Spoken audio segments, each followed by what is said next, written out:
Indeed, Allah reminds us of His power in the Quran in so many verses. In that famous verse in Surah Al-An'am, that when our Prophet ﷺ read this verse, even he trembled, even he raised his hands up to Allah and sought refuge in Allah subhanahu wa ta'ala. When he read this verse, he himself trembled. And the verse states, قُلْ هُوَ الْقَادِرُ عَلَىٰ أَنْ يَبْعَثَ عَلَيْكُمْ عَذَابًا مِّن فَوْقِكُمْ. Say, Allah is the one who is all powerful to send you an adhab from anywhere above you, أو من تحت أرجلكم, or from anything underneath you. Allah can send punishment from anywhere. And our Prophet ﷺ recited this verse, and he paused at فوقكم, and he said, I seek refuge in Allah, in the face of Allah subhanahu wa ta'ala. And then he recited أو من تحت أرجلكم, and he said, I seek refuge in the face of Allah subhanahu wa ta'ala. And then the last phrase was, أو يذيق بعضكم بأس بعض,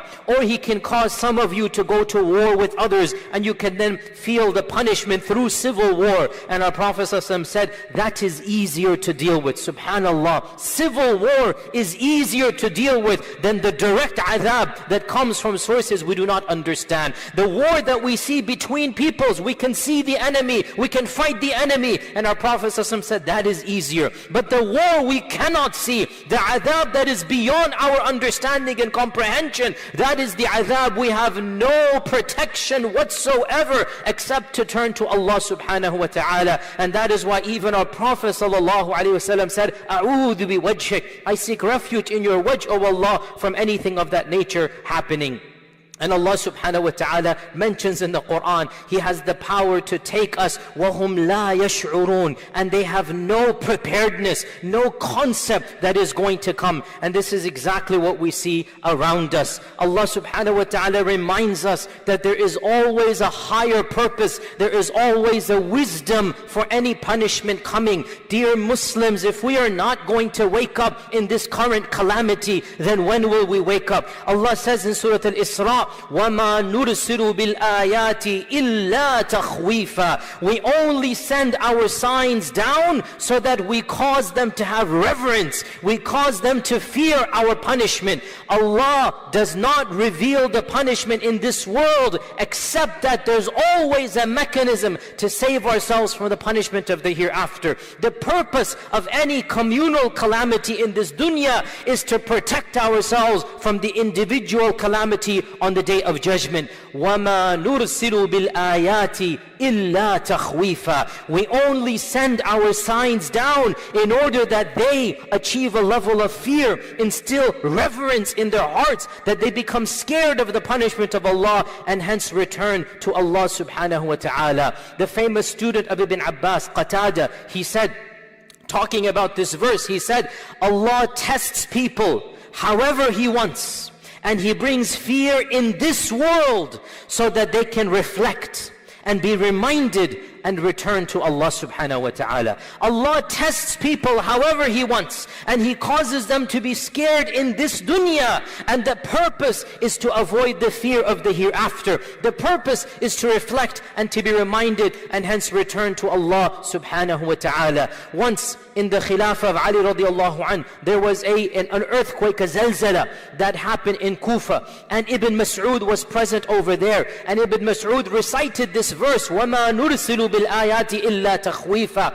And then Ibn Mas'ud stood up and he spoke to the people after the earthquake, and he said, O mankind, this is a warning from Allah, so pay heed to the warning. O mankind, this is a warning. It's a first warning. It's a first sign. So pay heed to that warning. Al-Hasan al-Basri recited this verse, وَمَا نُرْسِلُ بِالْآيَاتِ إِلَّا تَخْوِيفًا. And he said, what greater takhweef is there? What greater mechanism than mass deaths amongst the people? The reference being plagues here, because nothing causes mass deaths like plagues. Meaning, one of the main mechanisms of takhweef is by plagues. And this is something we are seeing over here. Dear Muslims, it is narrated in the famous treatise on plagues by the famous scholar Ibn Abi Dunya, with an isnad to our mother Aisha radiallahu anha, that Anas ibn Malik visited Aisha along with somebody with him behind the curtain, and the other person said, oh mother of the believers, oh our mother,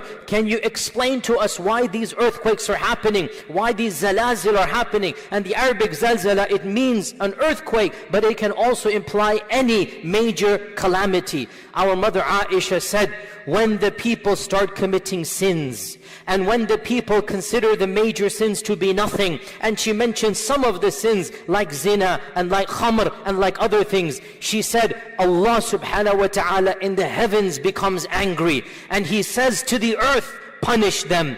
And so if they repent, the punishment is lifted, and if they do not repent, the punishment continues till it is destroyed. The person with Anas ibn Malik said, oh mother of the believers, is this a general punishment to all of us?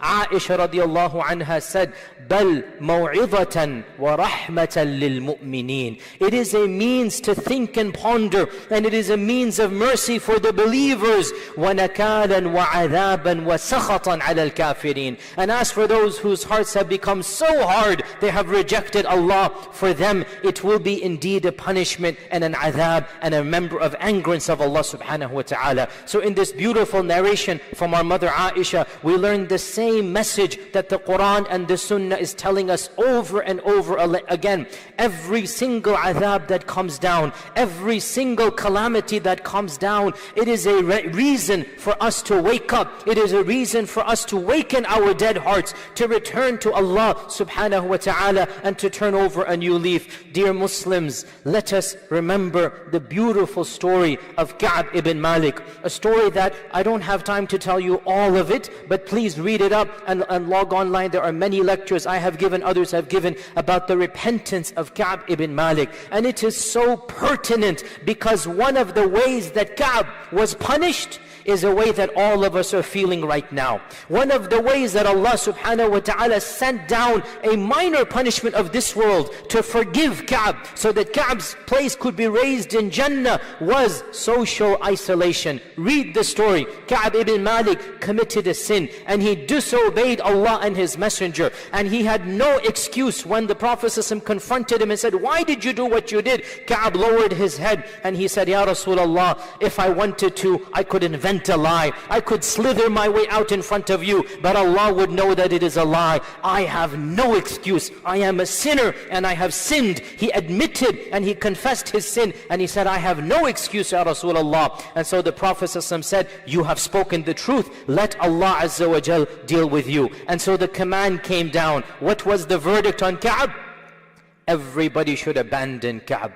Everybody should ostracize him. Ka'b could not go to anybody's house. Nobody visited Ka'b. Nobody could even say salam to Ka'b. On the 40th day, the message came to him that even your wife and your children must leave you. Ka'b was left literally all alone, literally complete social isolation. And he, as the hadith mentions, he busied himself with dhikr and Quran and salah. He turned to Allah subhanahu wa ta'ala for repentance, and it was only on the 50th day that Allah Azza wa Jal revealed in the Quran, Surah Tawbah, that we recite to this day, وَعَلَى الثَّلَاثَةِ الَّذِينَ خُلِّفُوا حَتَّى إِذَا ضَاقَتْ عَلَيْهِمُ الْأَرْضُ بِمَا رَحُبَتْ وَضَاقَتْ عَلَيْهِمْ أَنفُسُهُمْ وَظَنُّوا أَن لَّا مَلْجَأَ مِنَ اللَّهِ إِلَّا إِلَيْهِ. Allah subhanahu wa ta'ala describes the situation of Ka'b, that this whole world, despite how vast it was, it appeared narrow and constricted. This vast dunya, it appeared like a strange land to them. This is how we are living now.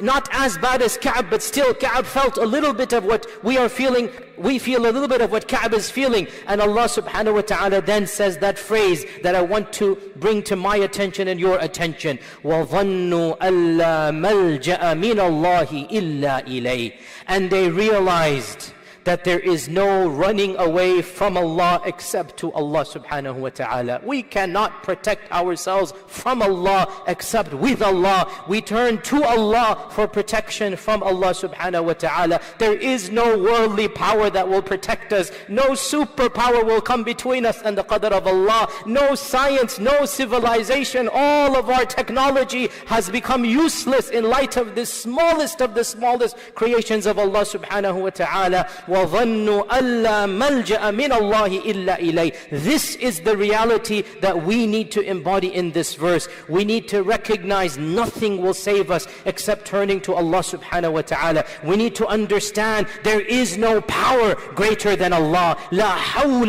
ولا قوة إلا بالله العلي العظيم. This is why this adab has come upon us, because there's a communal state of arrogance and ghafla. Let us turn back to Allah subhanahu wa ta'ala. Let us rediscover the reality of iman, the sweetness of faith. Let us humble ourselves in this dunya. Perchance Allah may lift His adab in this dunya and especially in the akhirah. May Allah subhanahu wa ta'ala bless me and you with and through the Quran, and may He make us of those who its verses they understand and who apply its halal and haram throughout their lifespans. I ask Allah's forgiveness. You as well ask Him, for He is the Ghafoor, the Rahman.